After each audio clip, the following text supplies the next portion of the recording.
Okay, guys, AI, RAG, and everything else for the IT professional. Why? Because either when people talk about AI, they have like two levels. One is the super high level where somebody that have no idea how AI works have you explain it to you, which is I don't know why they even do it. And on the other side, you have people that give everything without any explanation, and they just say, "Oh yes, of course, you do this and you do that."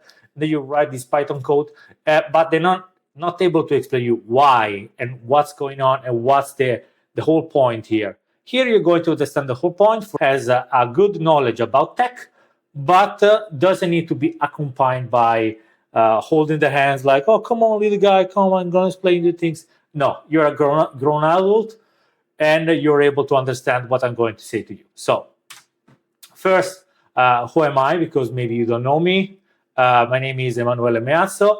I speak a lot in the conferences all over the world, mostly about the Microsoft Data Platform, because back in the day, I worked a lot with SQL Server, then Azure SQL, Synapse, Data Lake, with Power BI.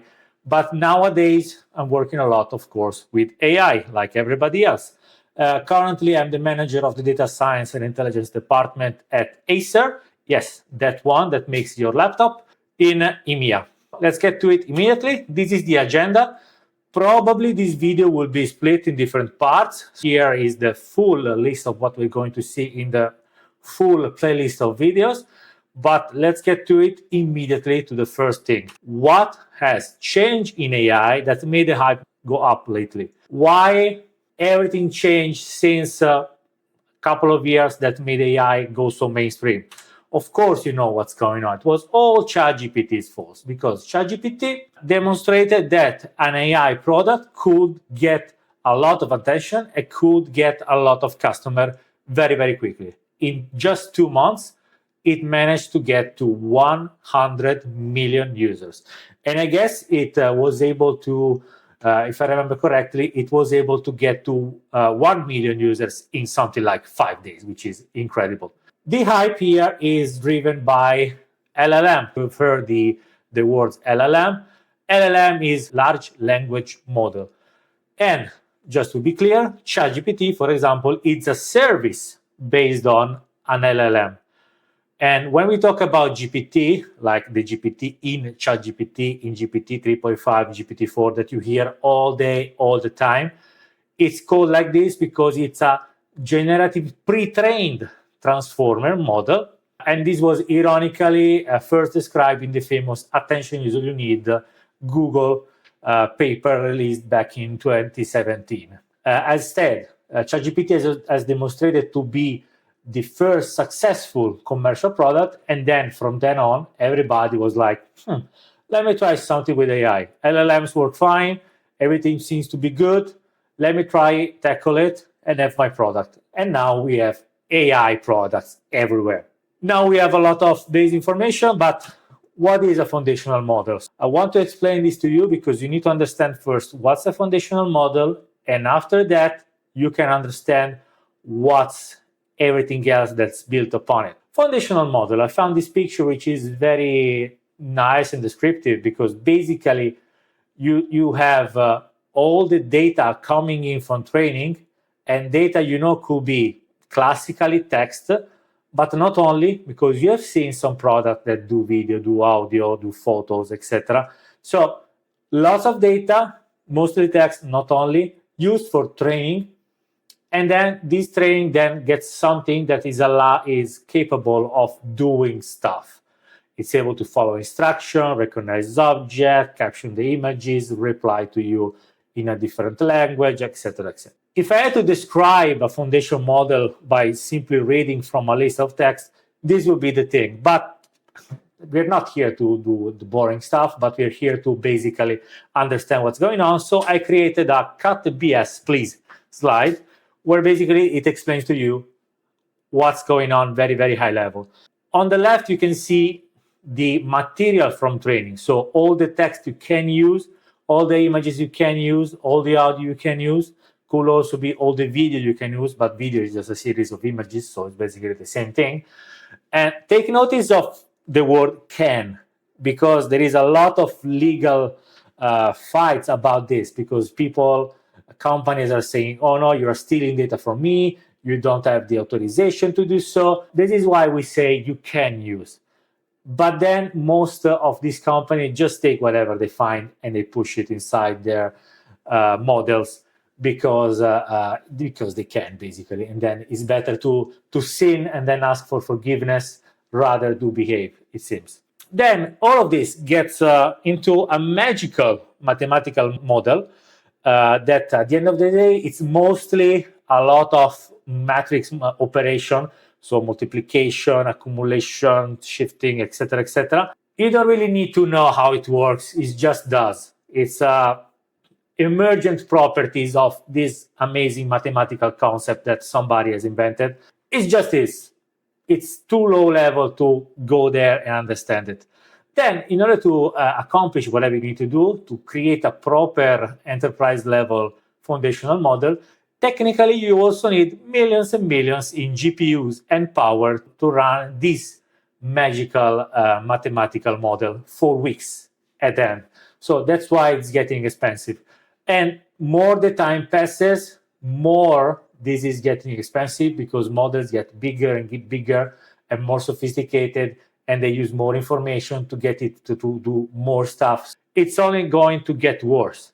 I mean, technology is going to get better, so we should be getting better hardware, but at the same time, we want bigger models. The cost of training your own foundational model probably will stay high for a while. No need to hold your breath for training a full-fledged model on your own machine, probably. Then this is a definition that I like very much about a foundational model, because you can think about it as a static snapshot of a brain. You have a brain, you have your current configuration, you have what you are, what you know exactly in this moment, and that's it. You take a snapshot and that's your model. Because the model don't think. The model is something that is frozen in time, and then you send some kind of request, and then it gets you an output. But if you send a new request after you sent the first, then it starts again from the static image. It doesn't continuously learn. It's not something alive, probably will never be, but who knows. But it's something that has been frozen in time. You get your request, you get your question, you get your query, and then you get something back.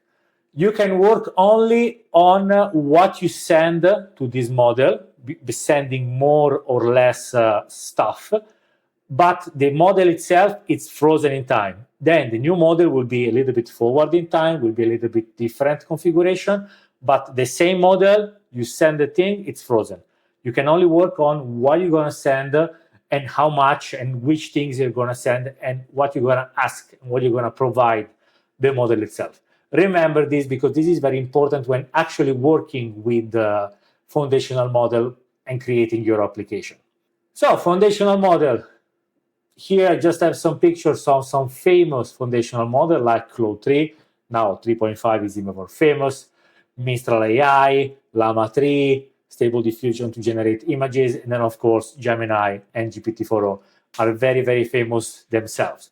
But before digging deep inside what's really going on with all of this, I just want to show you and make you understand what are like the big words when you have to deal with AI. Because, example, this is an old screenshot from Hugging Face. Hugging Face is one of the biggest portals for AI, where a lot of models are stored, where there are a lot of people discussing, a lot of researchers, a lot of companies.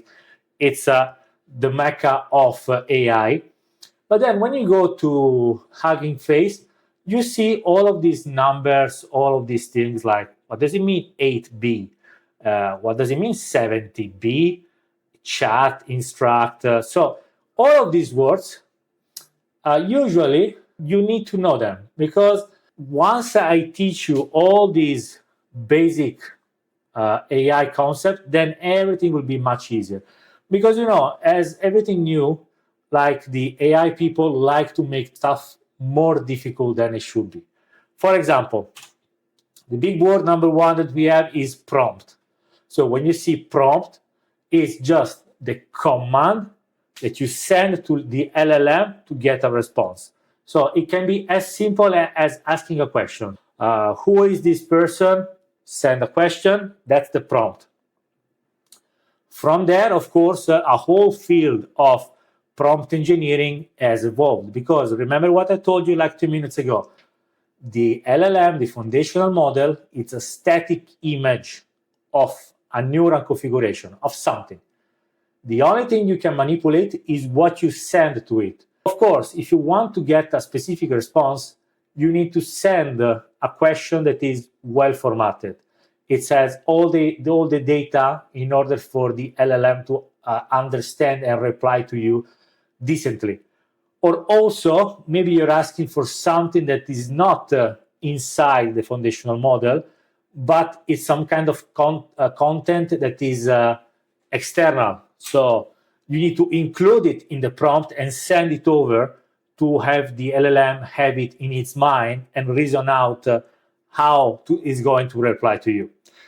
From all of this, it has born the new concept of prompt engineering, where when working with LLM, we're working with foundational model, the most important thing is almost always understanding how to prompt it. So you have to write in a certain way, include a certain type of information, get a certain type of data inside of this prompt in order to have the LLM behave like you want and not randomly as it wills.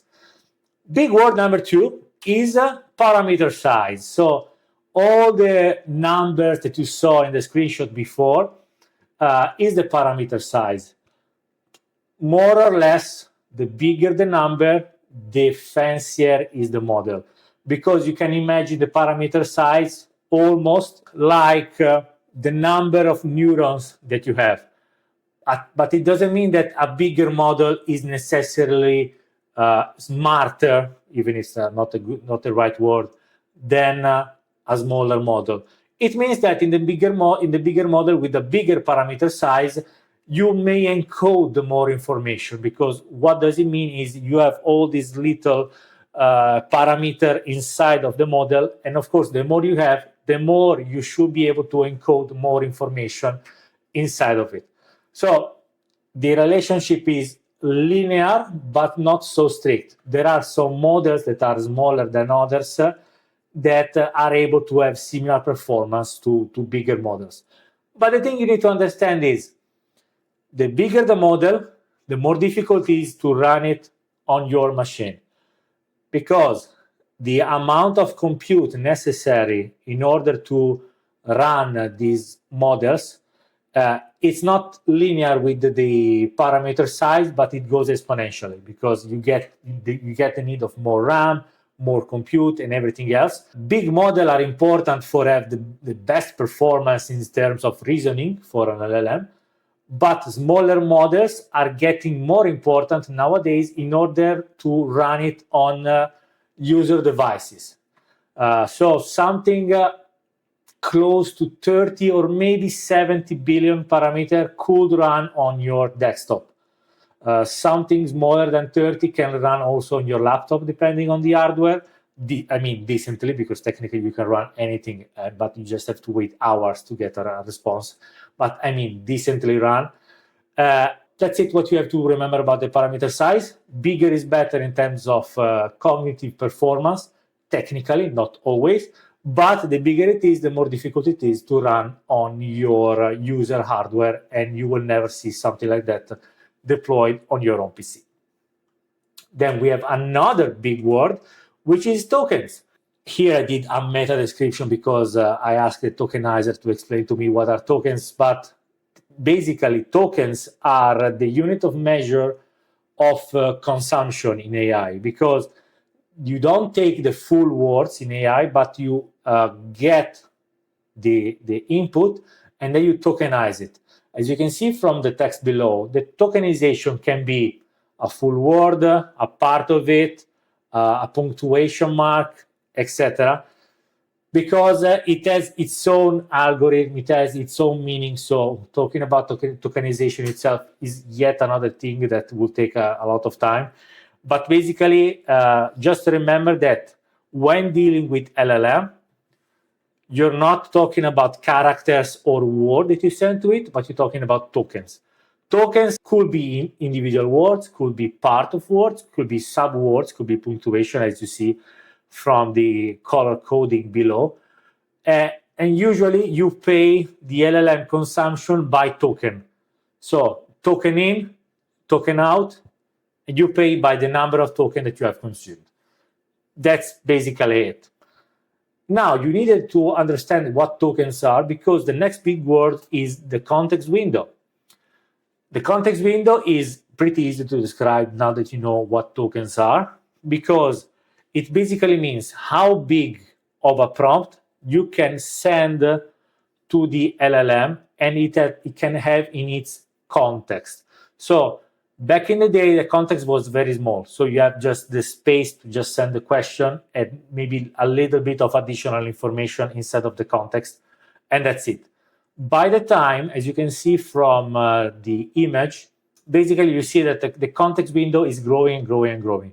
Now, in the context window, you can get all of your questions that you have for the LLM, all of your requests, but also you can include some context information for what you're asking, because maybe you have a question, maybe you have, give me a recap of this piece of text, and the piece of text can now be longer. Maybe you can upload a lot of text that can be recapped. So that's the point of the context window.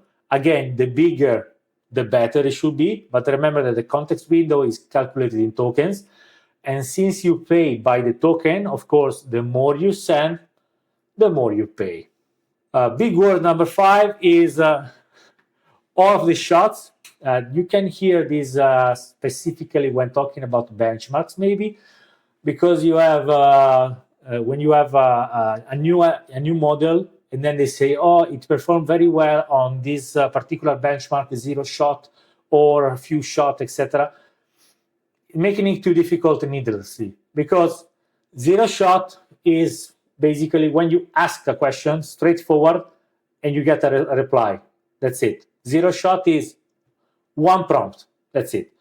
When you have few shots, maybe you get one prompt to the LLM, you get a response, and then you get another prompt and try to fix the output, because maybe it didn't get a perfect reply, then you're trying to tweak it. When this number of shots are too many, it's being called many shots. So, for example, when trying to solve a problem, if you send a prompt and the problem is solved, it's 0 shot. If you have to send more prompts, so have this prompt have more context to be understood, then it's called few shots or many shots, depending on how many you really have. Then, as the final big words for this section, we have something like instruct and chat. So when you have these names at the end of the name of some models, it means that the model has been fine-tuned to follow something specific. So for the instructor, for example, the model has been passed through a certain type of training that's fine-tuned it to follow specific instruction. Or, for example, when you have something like chat, it has been tuned for a back and forth with the human interaction. There are ways in how the LLM has been tuned in order to work with you. Usually you can start with a foundational model, which is plain vanilla, and maybe some people can tune it in order to make it more ready for chat messaging for a human, maybe more capable of following certain instructions for a certain reason, stuff like this. In part 2, we'll be seeing how to actually deploy a foundational model and how this is going to be a fun adventure for you. But for today, I will link the video here in the section below, and see you in the next one.